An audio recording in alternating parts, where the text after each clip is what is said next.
diberikan Allah Ta'ala musibah, coba introspeksi diri. Yang mana yang tiga ini? Apakah ujian, ataukah teguran, ataukah laknat, ataupun siksaan? Bagaimana kita tahu? Itu melihat bagaimana kita dekat kepada Allah, bagaimana ibadah kita.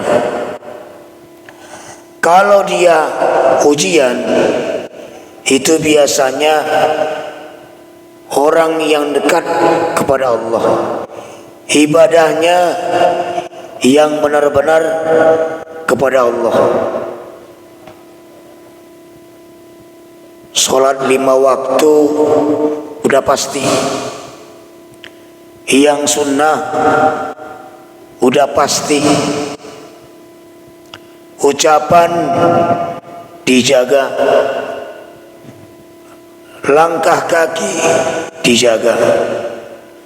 Intinya kalau yang dapat ujian itu adalah orang yang benar dekat sama Allah. Kalau model kita mungkin belum ujian namanya, tapi bahasa kita sering dibilang itu mungkin ujian,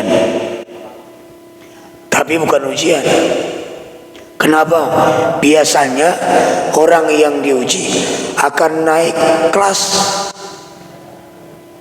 Kita diuji nggak pernah naik kelas. Kita diuji bukan tambah dekat sama Allah, tapi malah jauh. Makanya bukan ujian. Lantas apa? Yang kedua, teguran. Kalau teguran itu buat orang ya sholat 5 waktu oke lah. Sunnahnya jarang-jarang. Perkataannya masih sering yang nggak baik. Matanya kadang-kadang dijaga, lebih banyak nyolong. Tangannya, kakinya, telinganya, semuanya masih lebih banyak yang gak dijaga. Itu namanya teguran. Kalau Allah kasih kita musibah, berarti ingat itu teguran dari Allah. Kita lagi ditegur, biar apa? Biar kita ingat kepada Allah, biar kita kembali kepada Allah.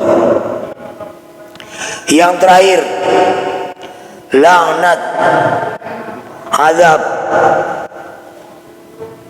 Apa itu? Kalau orang yang jauh dari Allah, sholatnya bolong-bolong, sholat sunnah jangan ditanya, semua anggota tubuhnya jangan ditanya. Kalau dia dapat musibah, itu namanya laknat. Tapi jangan pernah mengatakan sama orang yang begitu, kamu lagi dilaknat Allah. Bisa berantem, bisa bahaya. Nah itu. Tapi ingat, cukup dalam hati. Tapi kalau bisa, buang jauh-jauh. Kenapa? Nanti akan timbul sifat sombong. Wajarlah Allah melaknat dia. Dia kan jarang sholat katanya. Timbul sombong. Itu penyebabnya. Enggak usah. Boleh. Oh ini mungkin teguran buat dia. Soalnya Imam Al-Ghazali Itu amalannya, Masya Allah, sangat dahsyat sekali. Tidak pernah berburuk sangka sama siapapun manusianya, sama yang non muslim, yang bukan muslim, tidak pernah buruk sangka. Dia melihat orang non muslim, apa yang ada dalam pikirannya? Ya mungkin saat ini dia bukan muslim. Bagaimana beberapa menit ke depan dia Allah berikan dia hidayah, dia lebih baik daripada saya, dia suci seperti bayi yang baru dilahirkan.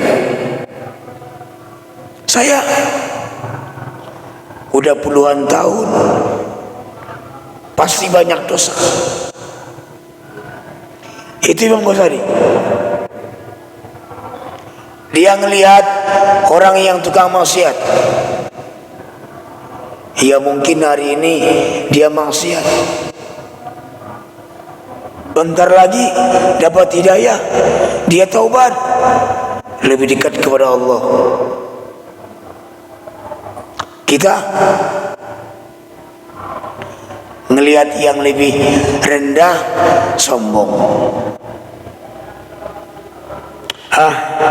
Saya tahu kalau orang itu mau sholatnya baru cuman segini. Saya yang tiap hari sholat jemaah ke masjid. Makanya kata Rasulullah, orang yang alim, yang banyak ilmunya, itu bisa lebih utama, lebih yang pertama, yang lebih dahulu diasap masuk ke neraka ketimbang orang yang jahil, orang yang bodoh. Karena apa? Karena sombong. Makanya kalau orang yang alim dihadapkan dengan hadis yang ini, yang benar-benar alimnya, dia akan menangis. Akan menangis. Karena apa? Karena dia diberikan ilmu banyak, dititipkan Allah Ta'ala ilmu yang banyak.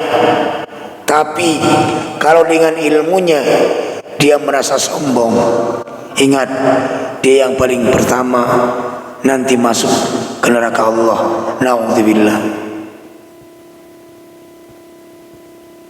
Makanya jangan pernah menganggap sombong, jangan pernah menganggap rendah kepada manusia, siapapun manusianya. Baik ia seorang ustaz yang beda paham dengan kita, ya, jangan pernah anggap rendah. Itu mau ustaznya sering nyalah-nyalahin, beda akidah, beda aliran. Jangan. Ambil yang baik, ambil yang baik dari dia. Kalau enggak sepaham, beda paham dengan kita, silakan tinggalkan. Tapi yang baiknya ambil. Yang penting jangan pernah menyalahkan orang lain. Itu intinya. Kalau udah bisa, Masya Allah, itu amalan yang paling dahsyat yang diamalkan para ulama, para aulia Allah. Amalan untuk menjauhkan buruk sangka. Ngomongnya gampang, tapi ngamalinnya susah. Kenapa? Pasti sering kalau kita udah keluar dari rumah, ngelihat orang, apalagi di jalanannya, banyak yang dilihat. Apa yang timbul? Pasti buruk sangka. Kenapa? Karena kita melihat yang ada cuma negatif. Jarang itu yang positif, jarang sekali. Hanya orang yang benar dekat sama Allah, yang mau berzikir, mengingat Allah, yang senantiasa pikirannya positif. Melihat orang jahil, orang yang maksiat, orang yang berbuat dosa, pasti pikirannya positif, husnudzon. Makanya buat kita semua yang tadi, jangan pernah berburuk sangka. Apalagi kalau orang yang kena laknat tadi cukup sekedar tahu saja. Jangan sampai ada omongan di dalam hati, apalagi sudah keluar dengan lisan. Itu sangat tidak baik sekali. Makanya hadirin yang dirahmati Allah Ta'ala, ya mungkin dengan ujian ataupun teguran yang Allah berikan, kalau saya sih alhamdulillah bersyukur sekali. Karena apa? Sejatinya ketika kita diberikan Allah Ta'ala teguran, biar kita lebih dekat lagi. Itu mungkin cara Allah Ta'ala biar kita lebih dekat lagi. Malah ketika saya lagi sakit, alhamdulillah nggak tahu saya, kalau saya lagi keluar di depan rumah, duduk-duduk, malah banyak yang datang. Artinya banyak ilmu yang selama ini tidak pernah saya pikirkan ternyata timbul dari kalimat yang sederhana. Kalau bahasa Arab angin itu apa? Bahasa Arab angin itu rihun. Itu bahasa Arabnya. Angin. Angin itu nampak enggak? Enggak ya? Ada enggak? Ada. Dirasakan. Dirasakan. Ternyata bahasa Arab diri, sebenar diri apa? Ruhun. Ruh. Enggak jauh beda dari kata rih. Yang angin asal kata rih, yang ruh asal kata dari diri, sebenar diri. Dia memang ada, tapi tidak bisa dilihat, tidak bisa disentuh, tapi bisa dirasakan. Banyak sekali. Kalau saya sih bilang itu bukan ilham, ya belum. Hanya para aulia Allah yang dapat ilham. Banyak sekali yang saya rasakan ketika sakit. Makanya sebenarnya kalau orang yang sakit, kalau masih ingat mati, itu belum mati. Ya, kalau kamu sakit ingat mati, waduh, kayaknya saya mati lagi, mau mati nih, itu belum mati. Tapi kalau enggak ingat mati, kamu sakit, enggak lama lagi. Nah itu. Belum lagi kalau mungkin secara logika, kan perbandingan waktu di dunia dan di akhirat udah sama-sama tahu ya. Satu hari di akhirat, di dunia 1000 tahun ya. 1000 tahun. Jadi kalau secara matematika akal, berarti di akhirat lama ya. Makanya bahasanya itu selama-lamanya, selama-lamanya. Kalau mungkin kita buat secara matematika, itu bukan lama. Kenapa? Kan masih ada, kalau sehari 1000 tahun, masih ada perbandingan. Itu kalau secara matematika, tapi ya, kalau masih ada perbandingan berarti itu bukan lama. Namun kalau dirasa memang lama. Buktinya sekarang udah berapa usianya? Udah lama. Lumayan. Bagaimana kalau cuman sehari di dunia yang kita rasakan sekarang 1000 tahun? Itu sehari. Berarti 2021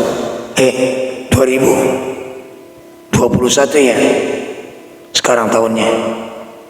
Berarti di sana sekitar 2 hari beberapa detik.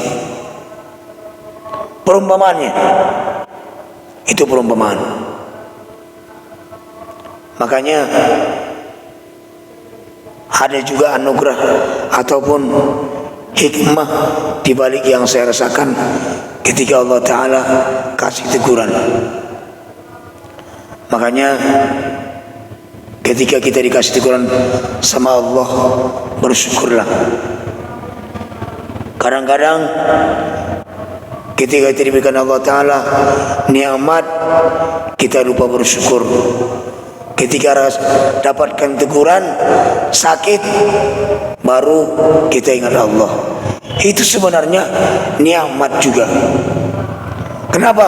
Kadang-kadang ketika kita diberi Allah Ta'ala teguran, baru kita sadar bahwasanya nikmat itu sangat enak. Berarti bersyukur kalau diberikan teguran.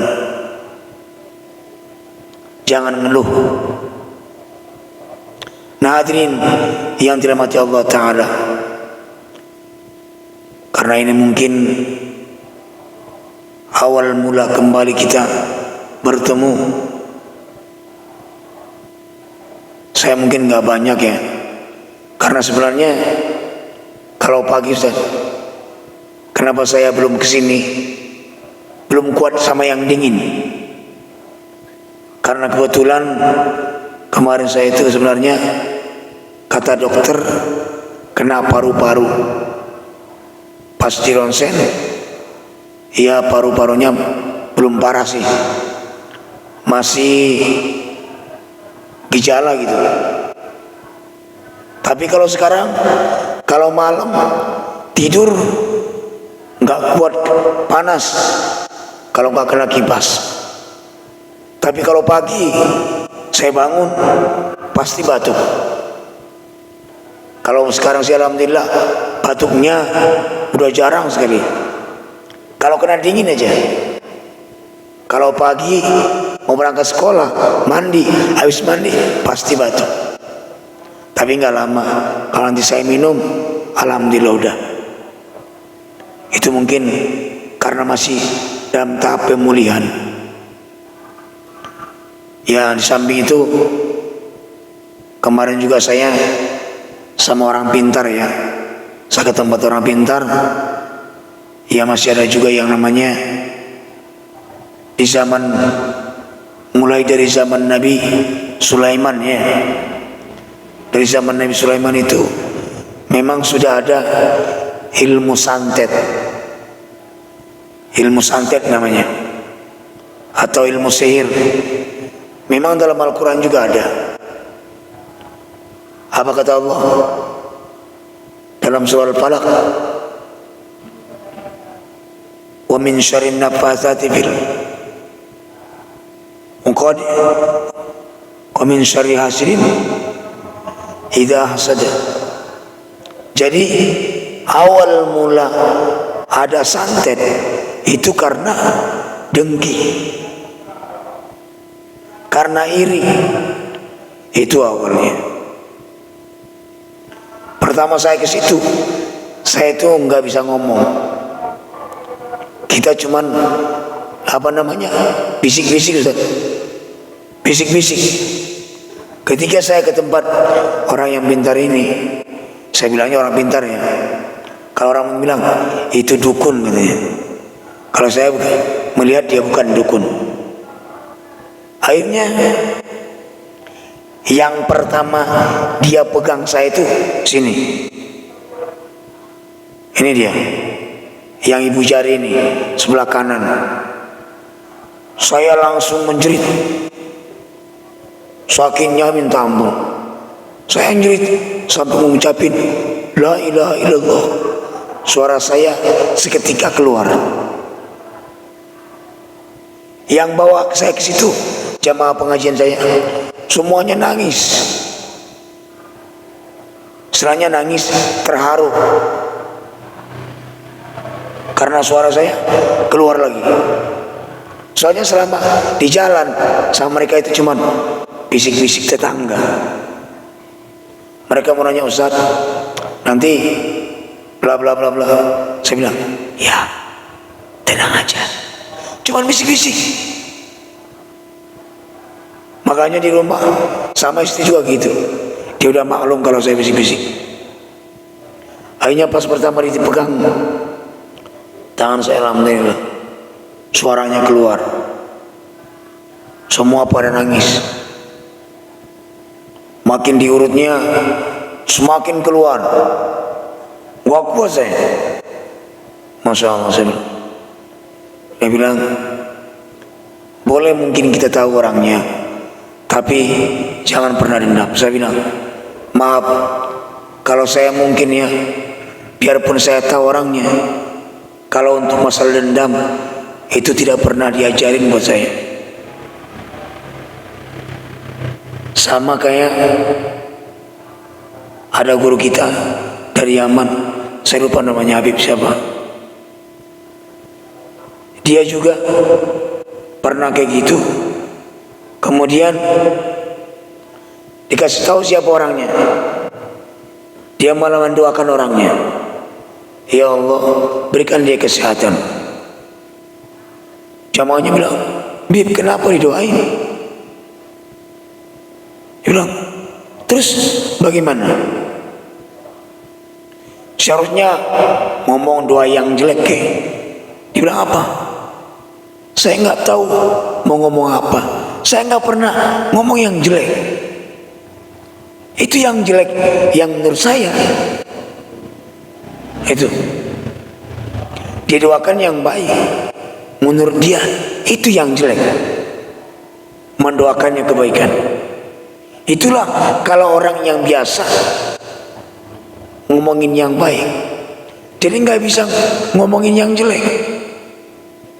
Tapi kalau kita kadang-kadang nggak sadar ya, kalau orang sini mungkin bilang dasar siak katanya, ya, tanpa kita sadari. Itu kenapa? Karena kebiasaan kita yang tiap harinya mungkin sering ngomongin yang jahat, yang jelek. Makanya saya bilang, kalau untuk ke situ, untuk balas orang, saya enggak ada niatnya. Jangan pernah dendam sama orang.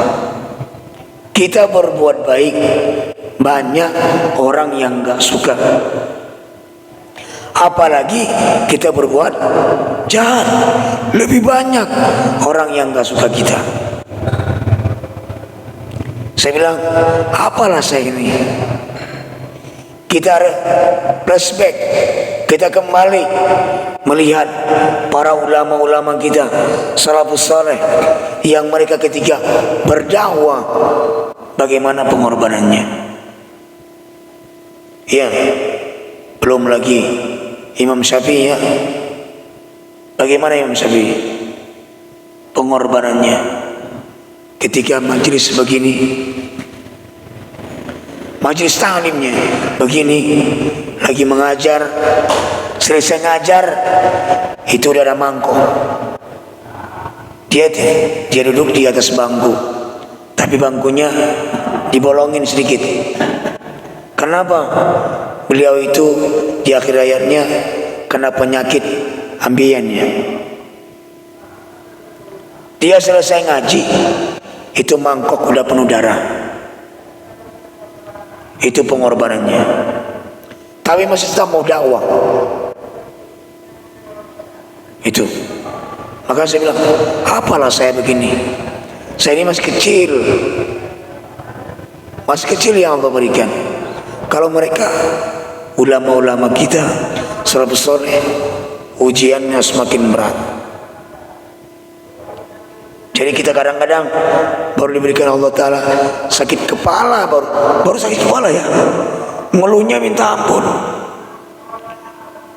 Istrinya, anaknya, dia lihat sudah salah semua. Jangan ganggu saya lagi pusing. Baru pusing. Makanya bersyukur kalau Allah kasih teguran. Kemudian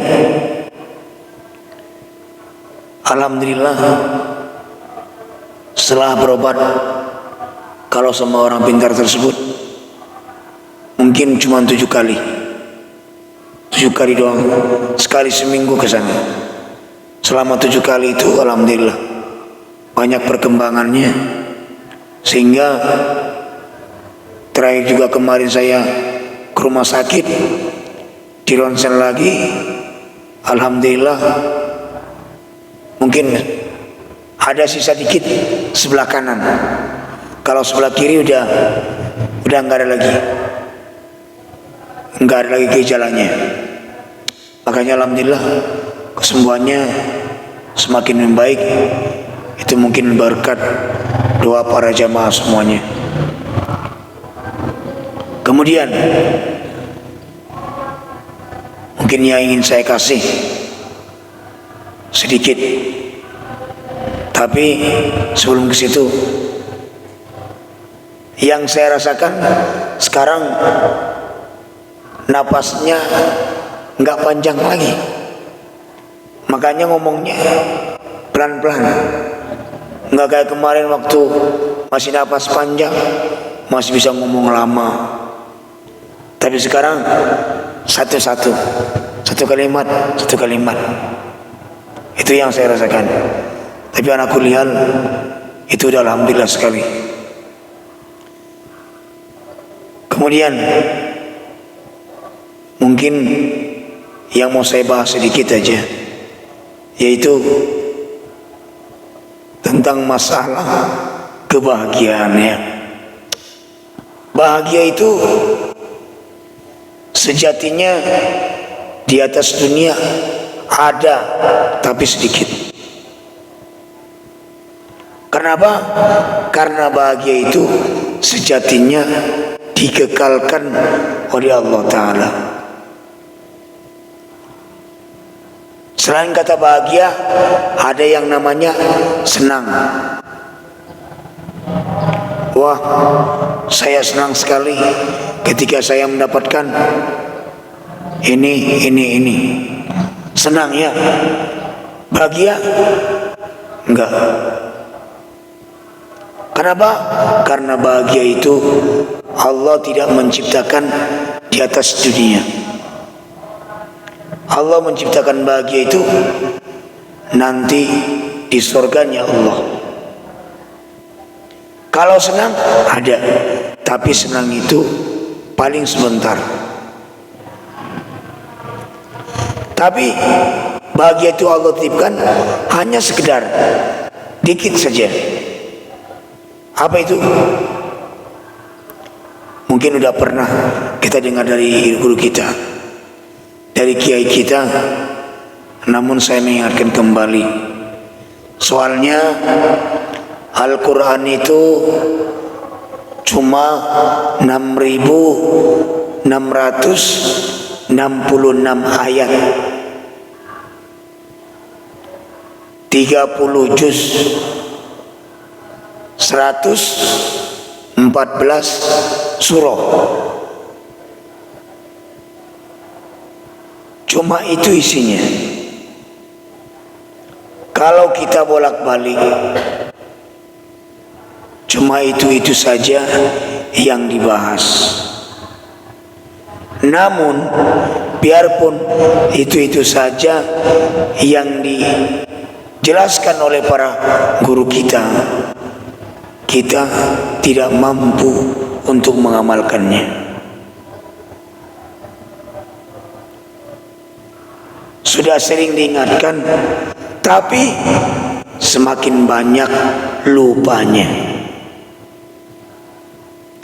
Jadi makanya saya bilang tadi, cuma mengingatkan kembali. Bahagia itu Allah titipkan melalui perkataan baginda Sallallahu Alaihi Wasallam, cuma 4. Ya, cuma 4. Apa yang pertama?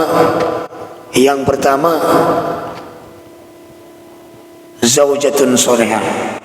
Kalau kita dapat istri yang solehah, pasangan yang solehah, makanya bagaimana caranya biar solehah? Jadikan pasanganmu itu sebagai sahabatmu. Jangan jadikan pasanganmu sebagai temanmu. Kenapa? Kalau kamu jadikan sebagai teman, maka akan sering timbul permasalahan. Yang namanya teman itu biasanya ketika mendapatkan kesenangan saja. Kita senang, dia ada. Ketika kita lagi terpuruk, dapat musibah, kadang dia ada, kadang tidak ada, pura-pura nggak tahu. Tapi kalau sahabat, kapan saja pasti ada. Makanya kata Allah, surah apa saya lupa, Al-Mutaffifin kali ya. Apa kata Allah? Yauma yafirrul mar'u min akhihi wa ummihi wa abihi wa sahibatihi wa bani. Situ ada kalimat sahibah. Sahibah artinya sahabat. Siapa itu? Pasangan kita. Kenapa? Sahabat itu kayak gimana? Sahabat itu yang selalu mengingatkan kita ketika kita lari dari jalurnya. Kita lupa, kita menunda sholat, dia tegur, bang, mas, sholat. Kita lagi ada masalah, dihiburnya. Mungkin ini teguran, biar lebih banyak lagi zikir, biar lebih banyak lagi sholat sunnahnya, biar lebih banyak sedekahnya. Kita diingatkan. Teguran, itulah sahabat. Kalau teman, kalau kita lagi senang-senang, dia datang, ayo ngopi, ngikut ngopi. Kalau kita lagi musibah, ya dia di pojok-pojok sana, dia hadir. Cuman biar kelihatan aja dia hadir. Nah itu. Makanya itu yang paling utama. Istri yang soleha kalau dijadikan dia sebagai sahabat, jadikan dia sahabat kita selama hidup. Karena nanti juga sahabat itu bisa memberikan syafaat.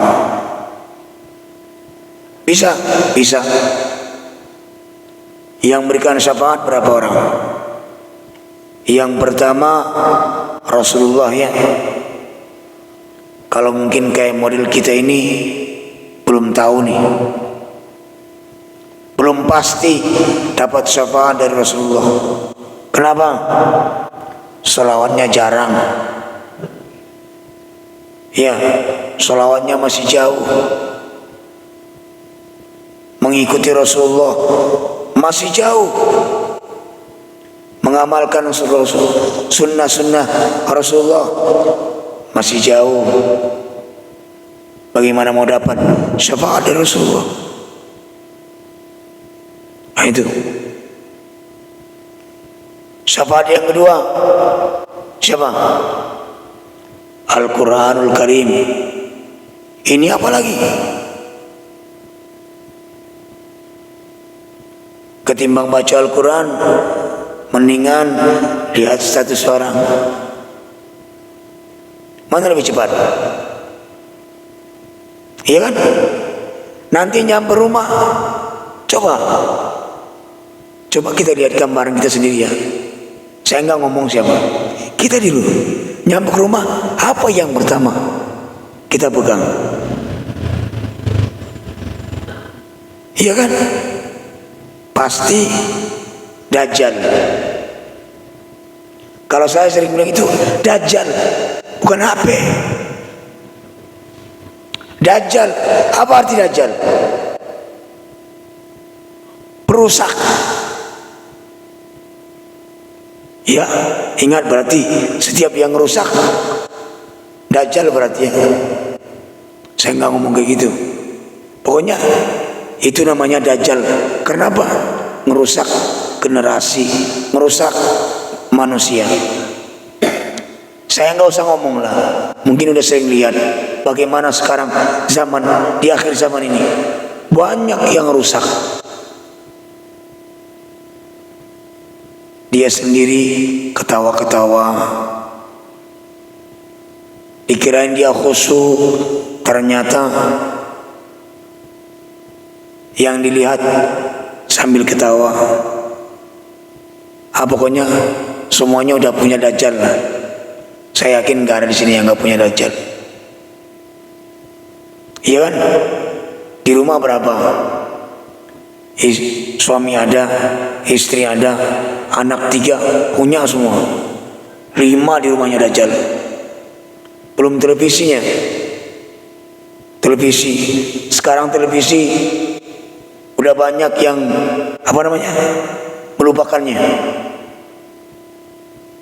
Ya, udah banyak melupakan televisi. Kalau yang siaran yang enak-enak aja, kayak mungkin bapak-bapak ada bola nih, main nonton TV. Cuman gitu doang. Kalau berita udah jarang.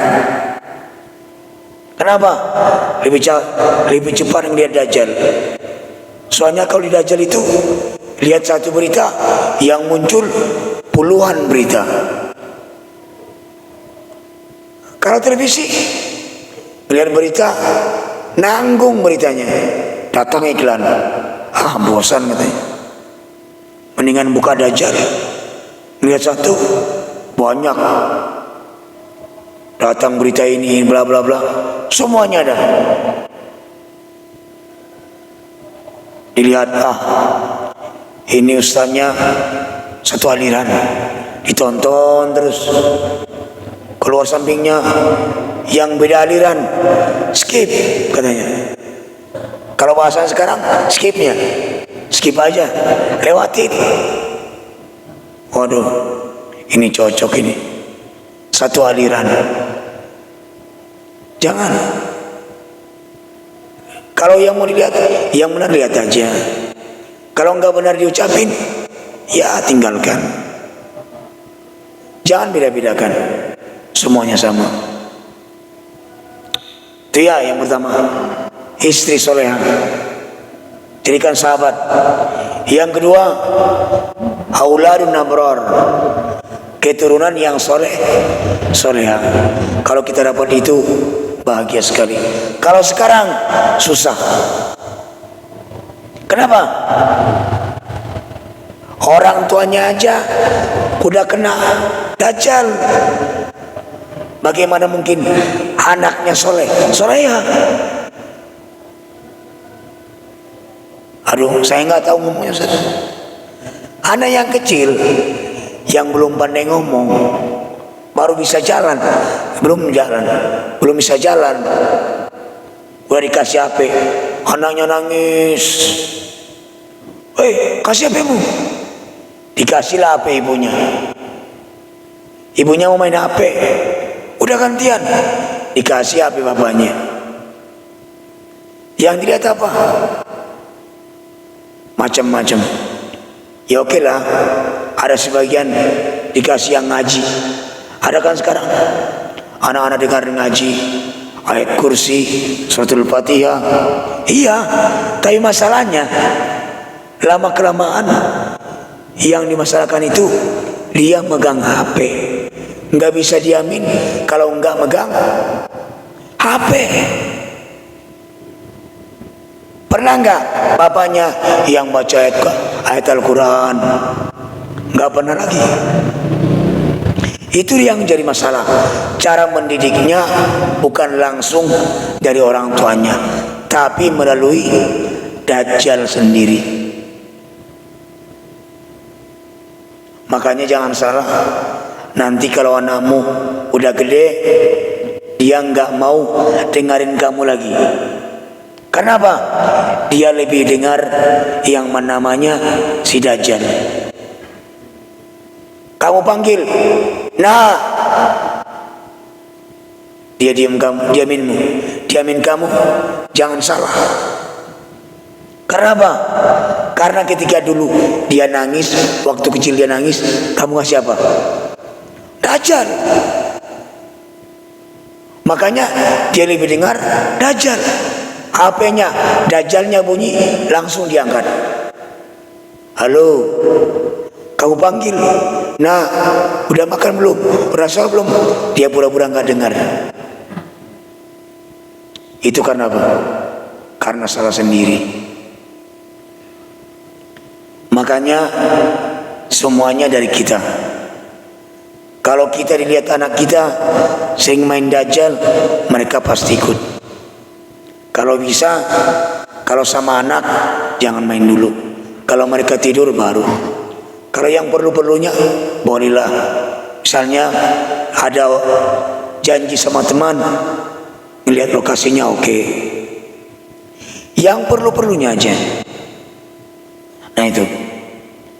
Kemudian yang ketiga, khulataus sholihin, berkumpul dengan orang-orang yang soleh. Ini juga udah jarang sekali. Ini alhamdulillah ketua panitia masjid mengadakan pengajian sekali seminggu, 2 kali seminggu. Itu alhamdulillah sekali. Kita bisa bertatap muka dengan orang yang soleh.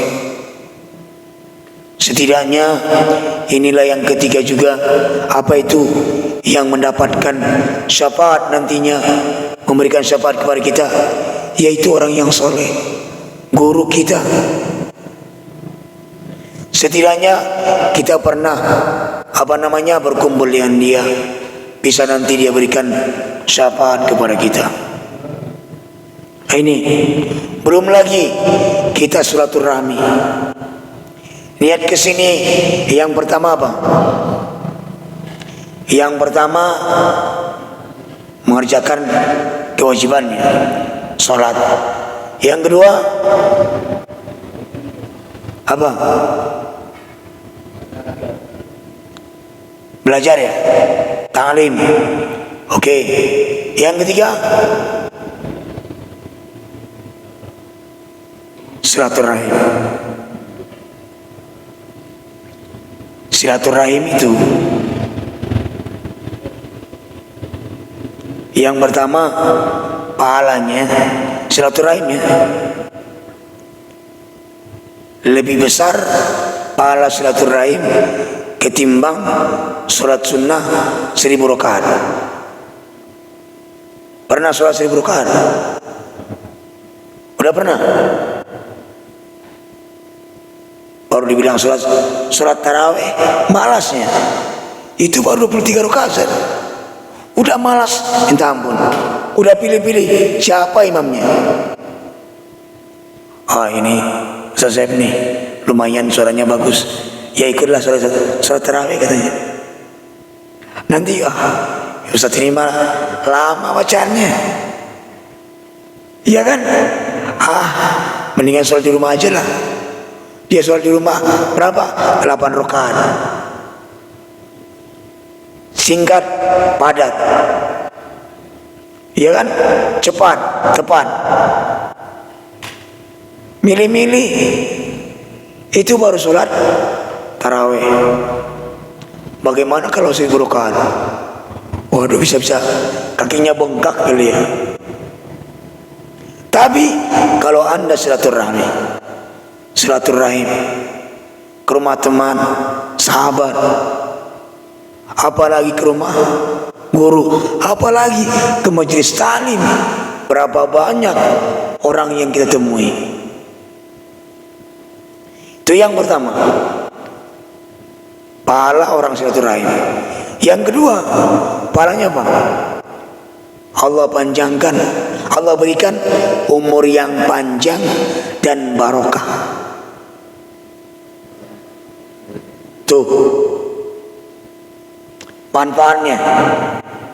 Yang ketiga, akan dijauhkan segala musibah. Enak ya, musibah dijauhkan. Yang namanya dunia, kita tidak akan pernah luput, tidak akan pernah terhindar dari segala musibah, terkecuali ketika kita berada di majelis taklim dan silaturahmi. Nah, itu akan dijauhkan. Belum lagi nih yang menyediakan minuman, waduh, pahalanya dahsyat, banyak sekali. Udah berapa kali teguk minumannya? Berapa orang ini? Itu ya yang ngasih minuman ini. Ini mungkin dari Ustaz. Ya belum saya minum. Saya minum dulu.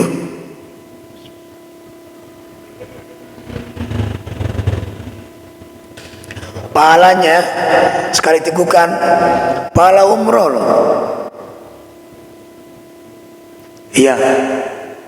Makanya sering-seringlah sedekah sama orang yang taklim. Berapa orang yang neguk yang kau berikan?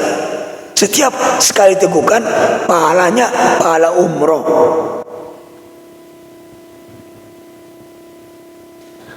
Aduh. Soalnya kan kalau kita mau ke sana butuh biaya Ustaz ya. Lumayan sekarang. 25 juta katanya. Paling murah. Ini cuma ngasih minuman sama orang yang lagi taklim, udah dapat pahalanya.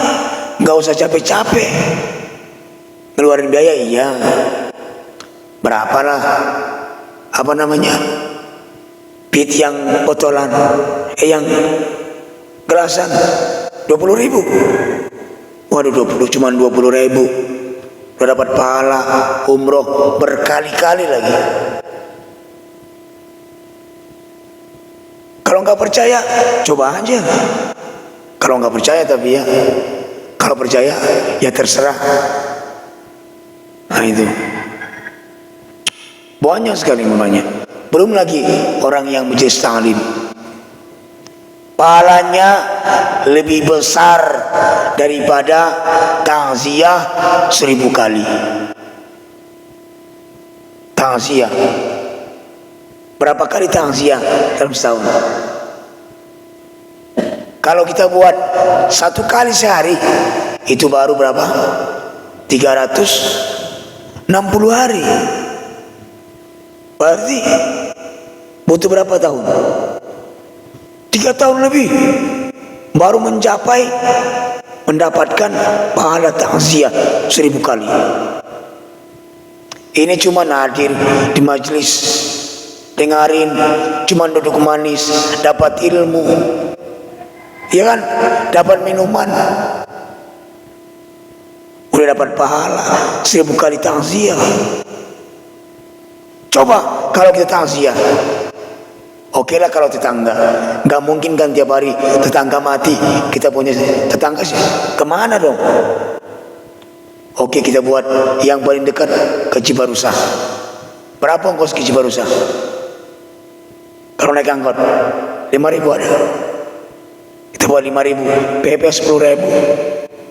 10.000. Emang kita nggak makan apa? Makan berapa? Buatlah 15.000. 25.000 sehari. Itu kalau ada. Udah berapa keluar biaya? Nanti nyampe rumah ambil kalkulatornya. Kalau nggak ambil lajat, ada kalkulatornya kan? Itulah hebatnya Dajjal sekarang. Kalkulator ada, apapun ada. Tuh, ambil, hitung. Kalau 25.000 sehari, selama setahun berapa? 3 tahun berapa? Nah itu. Biar tahu, kalau seandainya takziah, ini enggak perlu.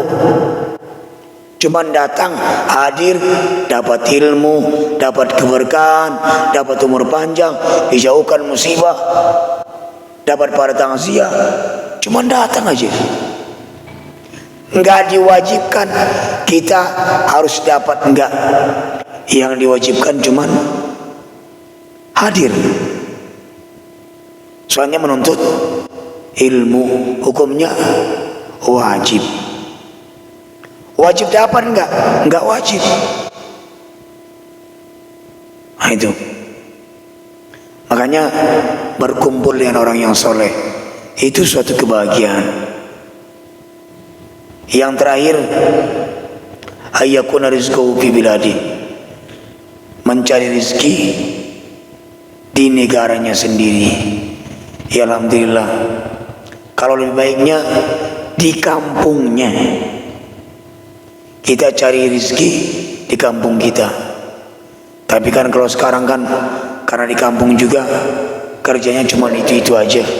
Makanya kita semuanya hijrah. Kemana? Ke kota ini. Ya dibilang kota lumayan lah daripada kampungnya. Lebih rame. Itu pun sebenarnya ini dulunya bukan begini. Sawah ini. Cuman dibikin perumahan biar agak ramai dikit. Sama kayak tempat saya TCI 2, itu dulunya sawah. Ustaz yang di situ cerita, Ustaz dulu ini sawah semua. Kita itu udah sepakat satu kampung ini nggak boleh bikin perumahan.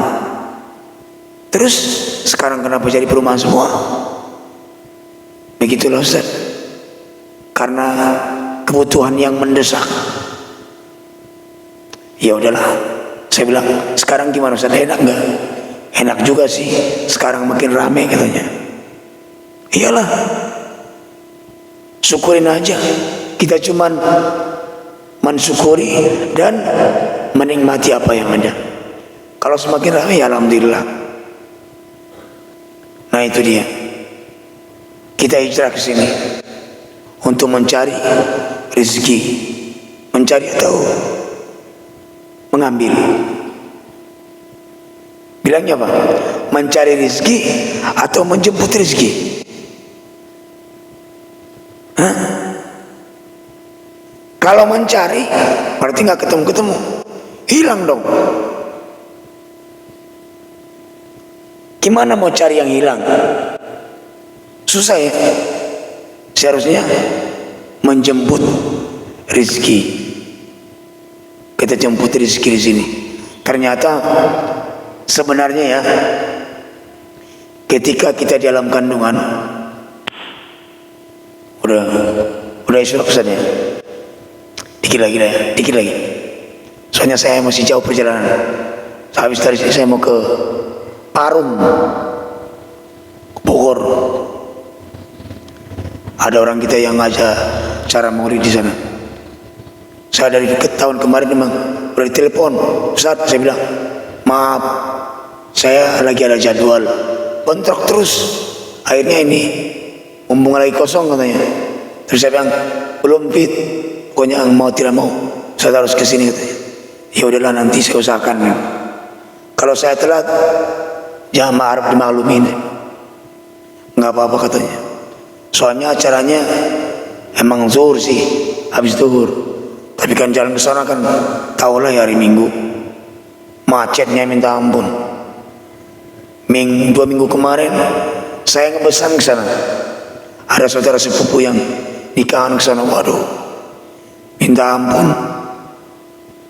Untung saya nggak bawa mobil. Kalau kayaknya saya yang bawa mobil, waduh, dicampur adil itu. Tapi alhamdulillah. Nah itu. Tapi sebenarnya ketika kita masih di alam rahim, dalam kandungannya, kita sebenarnya sudah melihat bagaimana perjalanan hidup kita di atas dunia ini. Sudah melihat. Makanya kalau kita pernah ke suatu tempat yang timbul dalam pikiran, kayak pernah saya lihat. Memang udah pernah lihat. Kapan? Itu dalam kandungan. Kita itu diperlihatkan sama Allah. Nanti kamu begini, mulai dari semenjak lahir sampai mau mati. Diperlihatkan perjalanan kita sebenarnya. Itu dia. Makanya jangan kaget, jangan heran ketika kita pergi ke suatu tempat yang kita merasa pernah melihat. Memang udah pernah lihat, tapi ada orang yang bilang, mungkin dalam mimpi kali ya. Yaitu bahasa kita, dalam mimpi. Tapi pada hakikatnya bukan dalam mimpi, tapi dalam alam rahim. Makanya alam rahim, alam yang paling sebentar, tapi tergantung manusianya. Alam dunia juga sebentar. Yang lama alam ruh sama alam akhirat.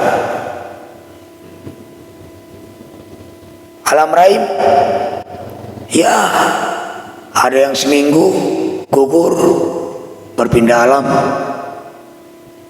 akhirat. Ada yang merasakan sebentar alam dunia. Tergantung. Itu alam rahim. Paling mungkin mentoknya 12 bulannya. Alam rahim setahun. Alam dunia ada yang 100 tahun. Malah para nabi-nabi kita ada yang 1000 tahun. Cuma segitu. Alam akhirat itu yang lebih lama. Makanya kita di dunia ini hanya melaksanakan apa yang sudah pernah kita lihat dulunya. Cuman menjalani. Tapi jangan lupa berikhtiar dengan berdoa kepada Allah. Makanya sangat beruntung, sangat bersyukur. Seharusnya kita bisa berkumpul dengan orang-orang yang soleh. Belum lagi di alam ruh. Di alam ruh juga kita semua udah pernah begini. Udah pernah ketemu. Udah pernah ngaji. Kayak gini. Kita cuma ngulangin doa di alam dunia. Makanya mikir, oh iya, berarti kalau sekarang saya dekat sama ulama, sama orang soleh, berarti dulu di sana di alam ruh saya juga begitu, alhamdulillah. Tapi kalau kita di alam dunia ini suka membenci orang, nggak suka sama orang, berarti kita juga dulunya begitu. Harus bersedih, harus hijrah, harus introspeksi diri. Nah itulah. Makanya hadirin yang dirahmati Allah Ta'ala. Tapi kalau kita melihat kepada perkataan Rasulullah, ketika Rasulullah menanya malaikat Jibril, ya Jibril, apakah kamu pernah tertawa? Malaikat Jibril menjawab, pernah ya Rasulullah. Kapan wahai Jibril? Ya Rasulullah, saya akan ketawa kalau melihat umatmu. Kenapa? Kalau mereka mencari kebahagiaan di atas dunia. Dengan apa? Dengan lalai kepada Allah. Mereka bekerja mencari kebahagiaan, kesenangan, tapi lalai kepada Allah. Saya akan ketawa. Soalnya kenapa? Allah tidak menitipkan kebahagiaan yang hakikinya di dunia, tapi sebenarnya di akhirat. Dia rela melalaikan perintah Allah hanya ingin mendapatkan senangan sementara yang sebentar. saya akan ketawa, kata malaikat Jibril. Makanya ingat, tugas kita ke atas dunia jangan cari kesenangan yang sementara, tapi carilah kebahagiaan yang hakikatnya, yang selama-lamanya nanti di alam sana. Ya, kemudian Allah juga titipkan kebahagiaan itu melalui zikir. Selalu mengingat Allah, selalu berzikir kepada Allah, mendekatkan diri kepada Allah. Tidak ada yang kebahagiaan, ketenangan kecuali dengan zikir. Perbanyak zikir. Ya, mungkin kalau untuk pelajaran kita yang dulu belum saya ungkit kembali lagi, insyaallah untuk bulan-bulan berikutnya kita akan mengungkit kembali, kita akan perdalam lagi insyaallah. Ya, mungkin ini saja yang dapat saya sampaikan. Kurang lebihnya saya mohon maaf. Di mana yang seharusnya kita amalkan, mari kita amalkan bersama-sama. Itu buat bekal kita nanti ketika kita benar-benar sudah dipanggil Allah Ta'ala. Karena dengan itulah kita akan mendapatkan pertolongan di hadapan Allah Ta'ala, apalagi ketika kita sudah berada di alam barzakh. Semoga itu semuanya menjadi pertolongan dan mendapatkan keridhaan dan rahmat dari Allah Subhanahu wa taala. Amin. Allahumma amin. Mungkin yang terakhir, mari sama-sama kita memohon, meminta kepada Allah agar apa yang kita hajat, yang kita inginkan dikabulkan oleh Allah Ta'ala dengan secepat-cepatnya. Astaghfirullahaladzim alladzi la ilaha illa huwal hayyul qayyum wa natubu ilaih ila hadratin Nabi Mustafa Muhammad Rasulullah sallallahu alaihi wasallam wa ala alihi wa ashabihi wa dzurriyyati wa qarabati wa azwaji wa libati ajma'in wa likafatil anbiya'i wal mursalin wa man tabi'ahum bi ihsan ila yaumiddin. Syai'un lillah bikramil Fatihah. Na'udzu billahi minasyaitonir rajim. Bismillahirrahmanirrahim. Alhamdulillahi rabbil alamin. Rahmanir rahim. Maliki yaumiddin. Iyyaka na'budu wa iyyaka nasta'in. Ihdinas siratal mustaqim. Siratal ladzina an'amta 'alaihim ghairil maghdubi 'alaihim waladdallin. Amin. Inna Allaha wa malaikatahu yusalluna 'alan nabi. Ya ayyuhalladzina amanu sallu 'alaihi wa sallimu taslima. Allahumma shalli wa sallim ala sayyidina Muhammadin wa ala alihi وصحبه وسلم أجمعين. نعوذ بالله من الشيطان الرجيم. بسم الله الرحمن الرحيم. الحمد لله رب العالمين حمدا ناعما حمدا شاكرا حمدا يوافي نعمه ويكافئ مزيدا. يا ربنا لك الحمد كما ينبغي بجلالك ولعظيم سلطانك. اللهم صل وسلم على روح سيدنا محمد في الأرواح وعلى جسده في الأجساد وعلى قبره في القبور صلاة تنجينا من جميع الأموال والآفات وتقضي لنا بها جميع الحاجات وتطهرنا بها من جميع السيئات وترفعنا بها عندك الحمد لله وتبلغنا بها أقصى الغايات من جميع الخيرات في الآيات وما أنت الممات. إنك سميع قريب مجيب الدعوات. يا قاضي الحاجات يا مجيب السائلين يا رب العالمين. اللهم اغفر لنا ذنوبنا ولوالدينا وارحمهما كما ربيانا صغيرا ولجميع الناس والمسلمين والمسلمات مشارق الأرض وجميع المسلمات مشارق الأرض ومغاربها بارها يا رب العالمين. ربنا تقبل منا دعانا إنك أنت السميع العليم. تب علينا يا الله إنك أنت التواب الرحيم. اللهم إنا نسألك رضاك الجنة ونعوذ بك من سخطك والنار. اللهم إنا نسألك رضاك الجنة ونعوذ بك من سخطك والنار. اللهم إنا نسألك رضاك الجنة ونعوذ بك من سخطك والنار. اللهم اختم جميع الله بحسن الخاتمة. اللهم اختم جميع الله بحسن الخاتمة. اللهم اختم جميع الله بحسن الخاتمة. اللهم لا تدع لنا في مقامنا هذا ذنبا إلا غفرته ولا هما إلا فرجته ولا دينا إلا قضيته ولا مريضا إلا شفيته ولا مسافر إلا وصلته ولا عيبا إلا سترته ولا بلاء إلا الموت ولا حاجة من حاجات الدنيا لك في رضا ولنا في أسرع إلا قضيتها ويسرتها يا رب العالمين. ربنا هب لنا من أزواجنا وذريتنا قرة أعين واجعلنا للمتقين إماما. ربنا آتنا في الدنيا حسنة وفي الآخرة حسنة وقنا عذاب النار. صلى الله على سيدنا محمد نبي الأمي وعلى آله وصحبه وسلم أجمعين. سبحان ربك رب العزة يصفون وسلام المرسلين والحمد لله رب العالمين. سر الفاتحة.